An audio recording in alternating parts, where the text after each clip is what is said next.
자, 그래서 하나님이 이제 율법을 나중에 주시게 되지만 율법이 내려오기 전에 모세를 통해서 하나님 율법 주시는 제 최초의 율법이 이게 사람 죽인 자를 처형하라는 거예요. 자, 그리고 나서 하나님이 또 이제 축복을 하시는데 이 축복은 세 번째 축복은 뭐냐? 이 두 번째 것도 결국은 사람을 보호하기 위한 축복이죠. 사람을 죽이지 않도록 하기 위한 보호하기 위한 축복입니다. 그러니까 세 번째 축복은 뭐냐? 소위 말해 이게 무지개 언약입니다. 하나님께서 이제 이 땅에 이 사람들이 어려서부터 마음의 생각에 계획하는 것이 전부 악한 것뿐이므로 자, 물로 쓸어버리시기로 심판했다고 했는데 그 심판하시고 난 다음에 하나님께서는 뭐냐? 이제 이 세상을 더 이상 내가 쓸어버리지 않으시겠다는 약속을 하십니다. 그래서 이제 이 인간의 심판을 갖다가 인간의 심판을 보류하시겠다는, 자, 보류하겠다는 약속입니다. 이 말은 뭐냐? 전체적인 심판입니다. 부분적인 심판이 아니라 인류 전체에 대한 심판. 인류 전체의 심판을 갖다가 보류하겠다는 것입니다. 왜냐? 이 이유를 설명하시는데 이것도 처음에 홍수 심판할 때의 그 원인하고 비슷해요. 뭐냐? 사람이 결국 마음에 어려서부터 생각하는 것이 끊임없이 사탄의 지배하에 있기 때문에 어려서부터 마음의 생각에 계획하는 것이 악한 것밖에 따라갈 수가 없다는 거예요. 그렇기 때문에 이것을 그때마다 끊임없이 쓸어버리고 하면은 이 하나님의 사랑의 대상에는 쓸어버리다가 다 끝나겠다 이거죠. 그래서 하나님께서는 어떻게 하시겠다 그러냐? 인간의 마음의 생각이 악한 것뿐이기 때문에 내가 이제 심판을 뒤로 미룹니다. 언제까지? 이 심판이 미루신 것은 언제까지입니까? 이것이 바로 주님의 재림시까지. 주님의 재림시까지 이 심판을 갖다가 미루신 것입니다. 그 징표로서 하나님이 무지개를 보여주시겠다고 약속하시고 그래서 무지개가 싹 나타나는 거예요. 바로 이 무지개는 계시록 4장 3절에 보면은 하늘 보좌에 있는 무지개입니다. 이 보좌에 있는 무지개, 이것이 은혜의 상징입니다. 심판하지 않겠다는, 마지막 날에 심판하지 않겠다는 이 하나님의 엄청난 자비와 은혜입니다. 자, 여기에서 우리는 뭘 보게 되느냐? 그래서 이 무지개 언약으로 말미암아 이때부터 이 은혜 시대의 시작이 되는 것입니다. 은혜 시대의 시작이다. 죄인도 그때 심판을 물로 쓸어버리지 않는다. 내버려 둔다. 언제까지? 주님의 재림시까지. 이것이 바로 예수님이 말씀하신 뭡니까? 이것이 바로 이 알곡과 가라지 비유였어요. 알곡과 가라지 비유. 그래서 뭡니까? 가라지를 왜 심판하지 않느냐? 주님께서 말씀하셨어요. 가라지를 뽑아내다가 보니까 뭐예요? 알곡까지 다치기 때문에, 알곡까지 다치기 때문에. 그래서 마지막 날까지 이 심판을 추수할 때까지 주님께서 말씀하시죠. 추수할 때까지 내가 이 가라지를 그냥 두겠다. 라고 말씀하십니다. 바로 이거에 대해서, 이 항의하고 나온 것이 하박국 선지자였습니다. 하박국. 이 하박국 선지자는 하나님께서 노아 홍수 후에 이 무지개 언약을 잘 기억을 못했던 것 같아요. 이 하박국은 남유다 왕국이 멸망할 직전에 16대 왕 여호야킴이라고 하는 아주 악한 왕이 있었어요. 여호야킴이라는 이 여호야킴이라는 17대 왕인데 이 여호야킴이라는 아주 악한 왕을 그냥 끊임없이 백성들을 착취하면서 백성들에게 그 돈은 정말 그때 못 살고 있는 사람들에게 착취해가지고 애굽 왕에게 바로 왕에다가 자꾸 뭘 갖다 바친다. 물론 자기 왕위를 지키기 위해서 그러죠. 자, 그럴 때 이 하박국이 하나님을 향해서 막 손가락 치면서 항의하는 거예요.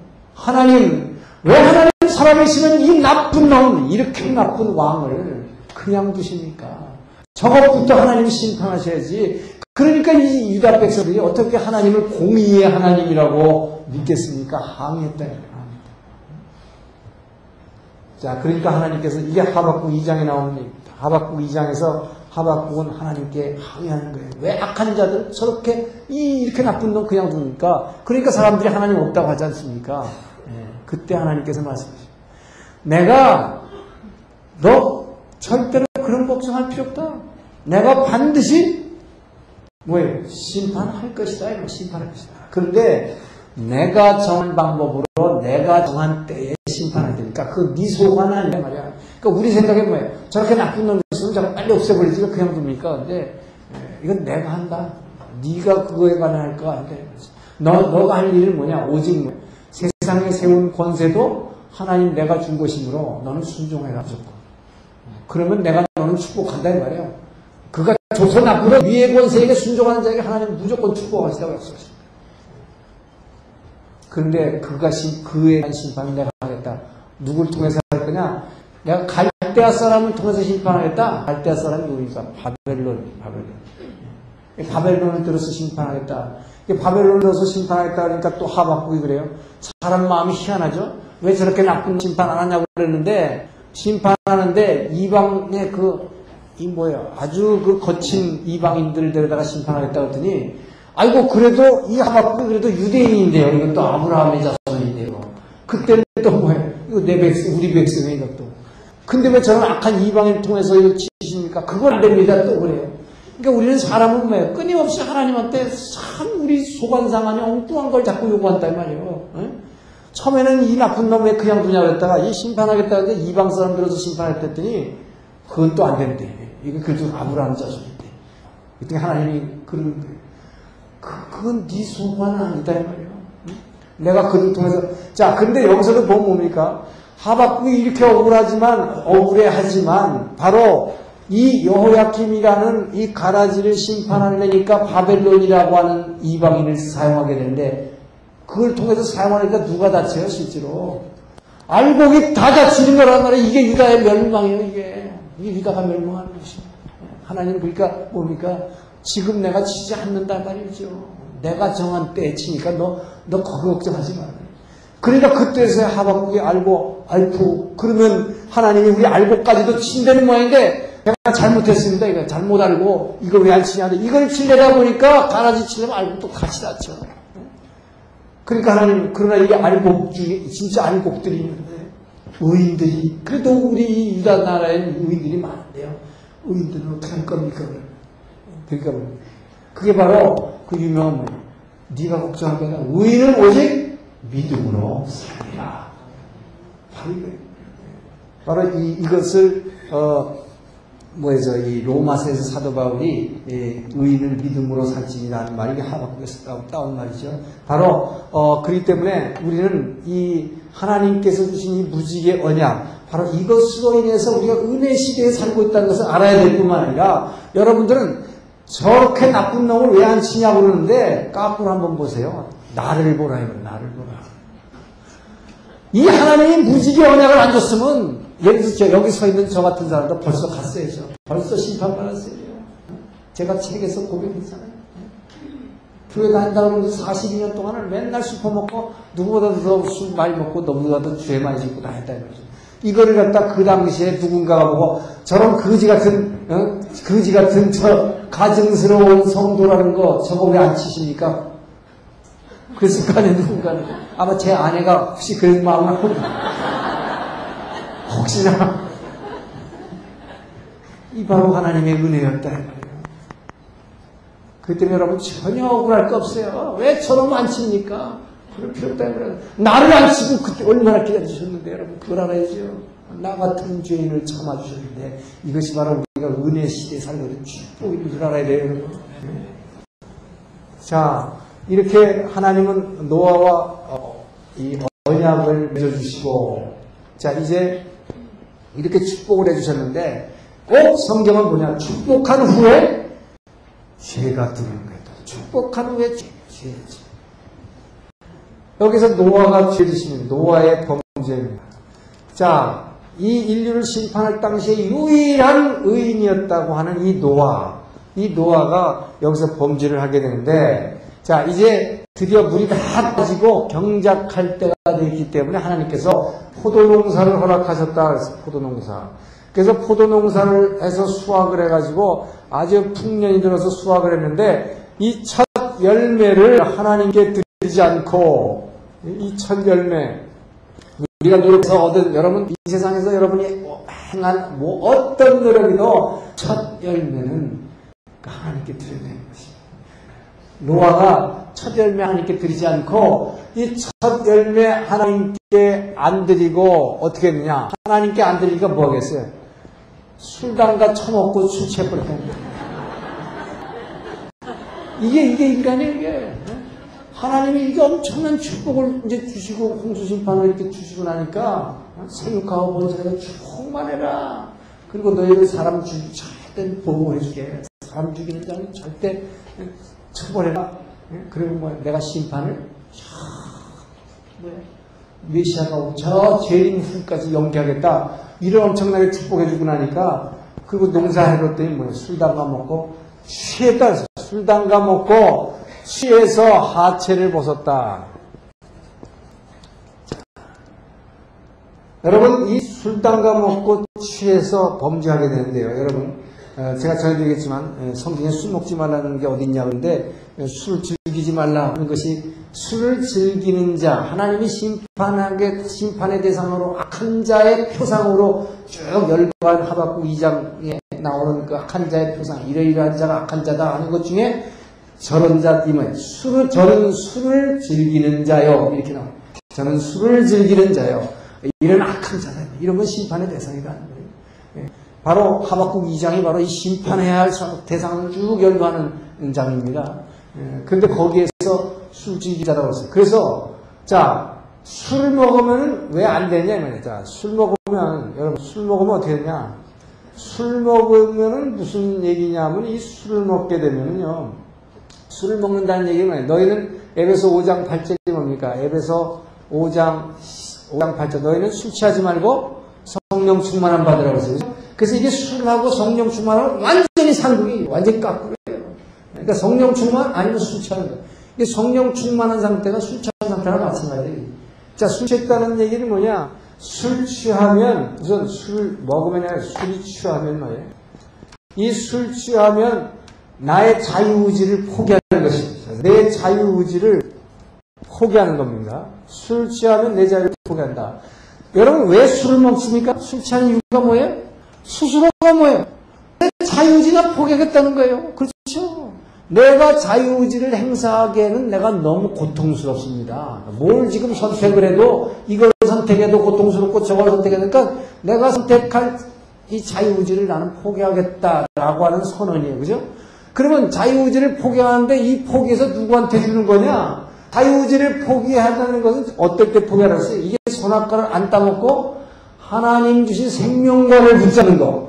이때가 진짜 포기하는 거예요. 자유의지를. 하나님 앞에서 내가 자유의지를 뭐예요? 내 마음대로 선악을 구별하지 않고 선악과 먹지 않고 생명과 먹겠습니다. 하나님 말씀을 붙잡겠습니다.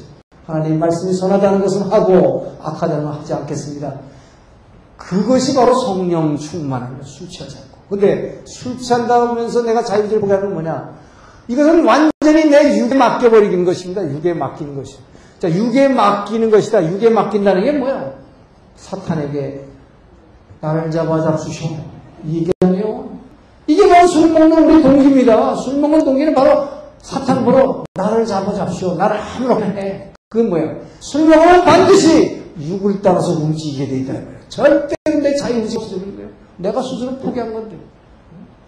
그렇잖아요? 사탄에게 그냥 날 잡아잡시오. 해버리는 거다.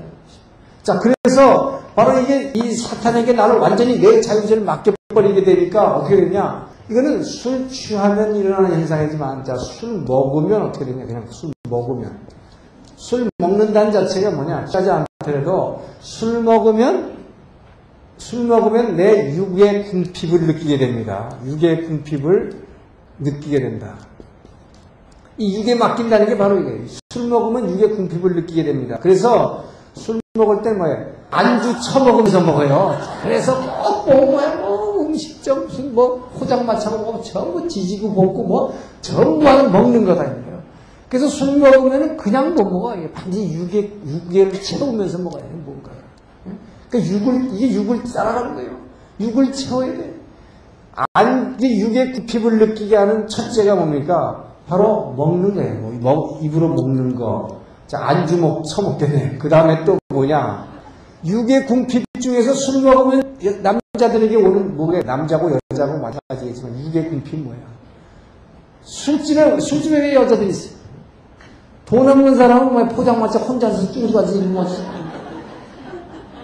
돈 조금 있으면 어떻게 해? 다 여자 있는 수집 가요. 그게 비싸. 돈 없으니까 먹는 것 뿐이지. 이게 그래서 술 먹지 말라는 것입니다. 술 먹는다는 자체가 엄청 그 하나님이 주신 그 하나님도 너무나 우리를 사랑해서 그 선화를 따먹는 현장에서도 침범하지 않고 건드리지 않으신 그렇게 엄청난 가치를 부여한 그 자유의지를 나 스스로 뭐야? 사탄에게 날 잡아잡시오. 내가 포기해 버리는 것이다. 내 육을 마음대로. 자, 그래서 이 노아가 바로 이렇게 술 취해버리니까 어떻게 되냐? 이 첫 열매 가지고 하나님께 드리지 않고 이걸 가지고 그냥 술 취해버리니까 뭐야? 하체를 벗어버린다. 자, 우선 본문 여기서 뭐라 합니까? 하체를 벗고 나니까 하체를 벗었더니, 자, 하체를 벗었다. 하체를 벗었더니 가나안의 아비 함이 이것을 보고, 자, 함이 보고서 됐어요. 고자질했다 이거죠. 고자질했다. 그러니까 허물을 보고 까발렸다. 이것이 죄다. 그럽니다. 그래서 이 가나안의 함을 노아가 깨어나고 나서 저주했다. 그렇게 됐죠. 자, 그런데 이 다른 두 형제, 이 함 말고 이 셈과 야벳, 이 셈과 야벳은 이 소식을 듣고 뭡니까? 겉옷을 가지고 겉옷으로 와서 허물을 덮어주었다. 그래서 허물을 덮어준 것인 사람을 이 노아는 뭐예요? 셈의 하나님을 찬양하니라. 셈을 축복하고, 더구나 야벳은 엄청나게 축복합니다. 창세기 9장 27절 이하에 나오는 야벳에 대한 축복. 자, 하나님께서 야벳을 창대케 하사, 이 야벳을 창대케 하세요. 야벳을 창대케 하사 셈의 장막에 거하게 하셨다. 셈의 장막에 거하게. 이것은 엄청난 축복입니다. 먼저 이 축복도 얘기하면 이 셈의 하나님을 찬양하려다 하는 이 셈의 하나님을 찬양하는 것 보면 뭐니까 셈의 평소의 영적 가치가 굉장히 높았다는 걸 알 수 있어요. 그러니까 그 셈이 믿는 그 하나님을 노아가 셈의 하나님을 찬양하려다. 여러분, 그래서 여러분의 보이는 이웃들이 여러분을 보시고 누구 아무개 집사의 하나님을 찬양하려다 이렇게 되는 거예요. 여러분이 평소에 얼마나 그 좋은 믿음을 보여줬다는 걸 알 수 있어요. 그래서 그걸 볼 때 여기 셈과 야벳이 이거 겉옷으로 덮어졌기 때문에 축복받았다기보다는 평소에 이들이 하나님을 섬긴 그 믿음이 굉장히 그 신앙이 높은 신앙을 가지고 있다는 것을 보여주게 됩니다. 그래서 특별히 야벳에게는 뭐냐? 야벳을 창대케 하사 셈의 장막에 거해. 셈의 장막이 뭡니까? 셈의 하나님이 셈의 후예로 나오는 아브라함의 후손이 여기서 나오죠. 자, 여기서 하나님의 말씀이 율법이 나오기도 하는데 바로 이 셈의 장막에 거하게 하는 것입니다. 하나님의 말씀 가운데 거하는 것들이에요. 그래서 야벳을 하나님께서는 이 유럽인들을 갖다가 엄청나게 축복을 해주셨어요. 이 노아 홍수 후에 이 노아 범죄 후에 이 야벳에 대한 축복기도, 이 축복기도가 오늘날 그대로 이루어져서 나타나는 것이죠. 이것이 바로 유럽 사람들을 하나님께서 얼마나 오랫동안 중세기 이후로, 그러니까 초대교회 이후로 축복해 주셨냐면 그것은 뭡니까? 셈의 장막에 거해 주시게 하시기 때문에. 셈의 장막에 거하는 게 뭐냐? 이 셈의 장막이라고 하는 것, 하나님의 말씀 아닌데, 바로 우리가 사도행전을 보게 되면 1차 전도 여행 후에 1차 여행은 아시아 전도, 갈라디아 전도를 했어요. 갈라디아 지역을 전도한 후에 2차 여행을 시작하는데 사도 바울이 뭡니까? 계속 소아시아 지역, 오늘날 터키 지역을 전도하려고 그랬더니 예수의 영이 뭘 막았다고 했어요? 아시아 전도를 막음으로 트로이에서 이렇게 대회하고 있을 때 밤의 환상 가운데서 그러니까 마게도니아 사람이 환상 가운데 나서서 저 바다를 건너와서 우리를 도우라. 유럽 사람들이 우리를 도우라고 손짓한 환상을 비전을 봤을 때에 바울이 배 타고 그때에서야 드디어 전혀 유럽에 가는 생각도 안 했던 사도 바울이잖아요. 근데 이 사람은 먼저 아시아도 전도해야겠다고 생각하고 있었는데 예수의 영이 아시아 전도를 막고 유럽으로. 그게 바로 뭡니까? 바로 빌립보 교회를 처음 개척했고 그때부터 데살로니가 교회, 막 고린도 교회, 이 바로 2차 전도행 유럽이 복음화되는 이 야벳을 창대케 하사 셈의 장막에 거하게 하시는 이 하나님이 사도 바울을 통해서 그 복음을 유럽으로 먼저 건너가게 해서 유로피안들로 하여금 전 유럽을 복음화시켰을 뿐만 아니라 미국을 거쳐서 전 세계의 선교사들을 파송하고 이 야벳을 창대케 하십니다. 그렇기 때문에 하나님은 이 선교하기 위해서 먼저 물질적인 축복을 주시는 것입니다. 그래서 19세기에는 이 영국의 유니언 잭이 지지 않는 나라가 됐고, 그래서 물질의 축복을 받으니까 세계 전역을 다니면서 선교사가 들어가기 위해서 복음을 전해줬고, 20세기 2차 대전에 미국을 세우셔가지고 미국의 물질의 축복이 들어가는 곳마다 하나님의 말씀이 선교가 이루어졌고, 저는 이렇게 봅니다. 오늘날 21세기는 아시아 태평양 시대라고 그러는데, 이 아시아 태평양 시대에 와서 우리 한국을 축복하시는 이유가 있습니다. 하나님께서. 우리가 한국이 지금 이렇게 물질적으로 참되게 해서 좀 축복하신 이유는 이 한국을 통해서 이제 오늘날같이 여러분 한국같이 오늘날 21세기에는 한국민족같이 선교 열정을 가지다가 이 세상에 하나도 없어요. 하나도 없어요. 이제 미국 사람들도 결정이 점점 식어가고 있대요. 미국이라는 그 거대한 나라로 인해서 아직도 선교사 숫자나 무슨 물질 헌금, 선교 헌금면에서 미국이 앞서고 있지만 이 21세기는 분명히 한국을 사용할 수 있을 거라 믿습니다. 그렇기 때문에 그 하나님께서 우리나라가 지금 어떤 어려움이 있더라도 그 하나님 우리를 지켜주시고 참되게 해주실 것을 믿으시기 바랍니다. 왜? 한국 백성인 반드시 이 선교의 사명을 21세기에 사용하다 하나님 지금 쓰시고 계시기 때문에. 자, 근데 여기서 이 가나안의 아비 함, 여기 보면 말이에요. 이게 희한해요. 분명히 여기 보면 가나안의 아비 함이 보고서 고자질했기 때문에 이를 이제 저주했는데, 근데 보십시오. 죄를 누가 졌어요? 함이 졌어. 그런데 누구를 저주했냐? 가나안을 저주합니다. 이게 희한하다 이 말이죠. 함이 아들이 넷이나 됩니다. 함이 아들이 넷이나 되는데 가나안이 막내 아들이에요. 근데 하필이면 셈과 야벳을 축복하면서는 셈과 야벳을 그대로 이름을 들었죠. 아들 거론도 안 했어요. 근데 이 셈, 함, 야벳 이 세 형제 아닙니까? 노아의 형제. 근데 이 둘째 아들 함을 갖다가 저주할 때 함을 저주하지 않고 가나안 이 넷째 아들, 막내 아들을 갖다 이름을 거들어요. 그래서 가나안은 뭐예요? 형제들의 종이 될 것이다. 그런다는 거예요. 자, 그래서 이 가나안이 결국 저주받고 쫓겨나게 되는데, 자, 가나안이 저주받고 쫓겨나게 되는데, 여기서 이제 드디어 지도를 그려야 되겠어요. 자, 우리 빵떡을 그리고, 포크를 붙이고, 이제 닭다리를 하나 그리고, 밑에 돼지족발을 그리고, 이것을 보고 코뿔아가 혀를 날름거리고 있는 현상. 자, 이것이 성경의 지리라고 했어요. 이 빵떡이 지중해고, 이 나일강, 애굽이고, 자, 이 지중해와 갈릴리 요단강 사해, 이 두 면이 만들어내는 곳을 갖다 이것이 가나안 땅이다. 자, 이것이 돼지족발이 홍해라고 했죠? 여기 시내산이 있고, 그리고, 이 시나이 반도죠. 이게 페르시아만이고, 유프라데스강, 티그리스강. 그래서 여기가, 바벨론이 여기 이 지역이고, 이 위에 니누웨를 수도로 하는, 아수르가 있고, 여기 다메섹을 수도로 하는 아람 수리아가 있다. 지도를 여기 지금.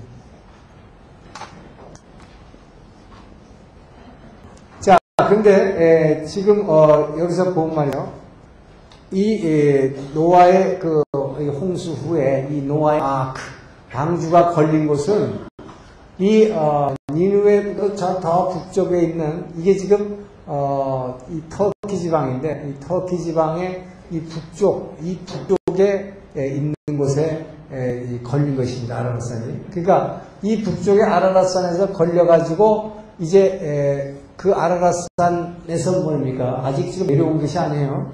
그 아라랏산에 있는 동안에 뭐예요? 물이 빠져가지고 포도농사 져가지고 좀 술 취해가지고 이게 하천이 본 것입니다. 이때에 가나안이 저주를 받게 되는 것입니다. 자, 그래서 가나안이 저주를 받게 되는데 이걸 두고 어떻게 해석할 것인가에 대해서 이렇게 뭐 구체적으로 얘기를 안 했었는데 제가 미국에 있을 때 어떤 목사님께서 기독 복음 신문에다가 기고를 했는데 제가 그걸 보면서 굉장히 그것이 상당히 일리가 있다라고 생각했습니다.